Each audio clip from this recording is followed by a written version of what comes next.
तो जो हमला का ठिकान है पहलगाम, हमले का ठिकान है पहलगाम। मुझे लगता है कि पाकिस्तान का पूरा करना होगा काम। पाकिस्तान ने हमेशा इसी तरह के आतंकवादी एक्टिविटीज को सपोर्ट किया है।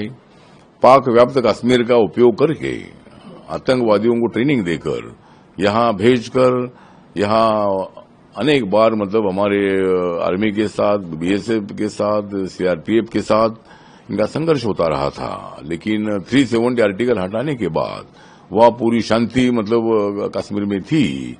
लेकिन और इतने दिनों में 370 आर्टिकल हटाने के बाद वहां कम से कम 3 करोड़ से ज्यादा टूरिस्ट वहां जाकर आए थे और उसमें पूरे इंडिया के अनेक राज्यों के लोग रहते थे, जाते थे, फॉरेन के लोग जाते थे। और ये देखकर मतलब पाकिस्तान ने प्लान करके मतलब इसी तरह का हमला किया है।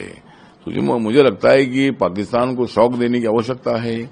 मुझे लगता है कि माननीय नरेंद्र मोदी जी एक बहुत ही हमारे एक्टिव प्रधानमंत्री है, शांति की वार्ता करने वाले हैं, लेकिन बार बार इसी तरह के हमले करना, और ये पहली बार टूरिस्ट पर इसी तरह का हमला हुआ है और ये बात बहुत बड़ी गंभीर है। मुझे लगता है कि पाकिस्तान को सबक सिखाने की आवश्यकता है। और मुझे लगता है कि मैंने बहुत बार संसद में भी बोला है कि वह एक बार पाक व्याप्त कश्मीर को अपने ताबे में लेना चाहिए, क्योंकि वहां से ही ज्यादा आतंकवादी एक्टिविटीज को बढ़ावा मिलता है। पाकिस्तान पाक व्याप्त कश्मीर का उपयोग करके यहां अनेक आतंकवादियों को भेजने का काम हमेशा करता रहा है। तो मुझे लगता है कि एक बार पाकिस्तान को सबक सिखाने के लिए एक बार पाकिस्तान के साथ युद्ध होना चाहिए और पाकिस्तान को एक बार सबक सिखाने की आवश्यकता है।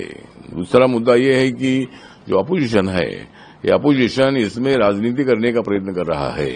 अपोजिशन ने ऐसे वक्त पर राजनीति नहीं करनी चाहिए। अपोजिशन ने सरकार के साथ रहना चाहिए। हम सब एक है और ऐसा अगर होता रहेगा तो हम पाकिस्तान को कड़ा जवाब देंगे। इसी तरह की भूमिका अपोजिशन की होनी चाहिए, लेकिन इसमें सरकार ने कुछ नहीं किया, सरकार ने ध्यान नहीं दिया। मुझे लगता है कि जब से 370 आर्टिकल हटाया गया तब से मतलब वहां पूरी शांति थी और करोड़ों की संख्या में वहां टूरिस्ट आ रहे थे। कश्मीर की स्थिति बहुत अच्छी थी। उस स्थिति को बिगाड़ने के लिए पाकिस्तान ने ऐसा प्लान किया है। हमने ऐसा नहीं कभी किया है। हमारी घुसपैठी वहां हमने भेजकर वहां किसी से सिविलियन पर हो या वहां की आर्मी पर हो ऐसा हमला हमने कभी नहीं किया है। प्रधानमंत्री आज कैबिनेट कमेटी और सिक्योरिटी की मीटिंग करने वाले हैं शाम 6 बजे। आपको लगता है कुछ ठोस निर्णय होगा उसमें? मुझे लगता है कि आज जो अर्जेंटली मतलब माननीय प्रधानमंत्री जी सऊदी अरेबिया का दौरा छोड़कर यहाँ आए हैं। कल माननीय अमित शाह जी कल रात को हमला होने के बाद फौरन वहां कश्मीर गए हैं। पहलगाम में उन्होंने भेंट भी की है। वो जहां इंसिडेंट हुआ है उसको उन्होंने पूरा देख भी लिया है। तो मुझे लगता है कि आज के कैबिनेट में जरूर पाकिस्तान का धिक्कार किया जाएगा, आतंकवादियों का धिक्कार किया जाएगा और क्या एक्शन लेना है उस पर जरूर आज के कैबिनेट में निर्णय हो सकता है। और यही निर्णय होना चाहिए कि मुझे लगता है कि मैंने संसद में भी बहुत बार बोला है कि आतंकवादी एक्टिविटीज को रोकना है तो पाक व्याप्त कश्मीर को ताबे में लेना चाहिए और ये पहले होना चाहिए था, लेकिन ऐसा नहीं हुआ। लेकिन अभी मुझे लगता है कि पाक व्याप्त कश्मीर की जनता भी चाहती है कि हम इंडिया के साथ आए, भारत के साथ आए।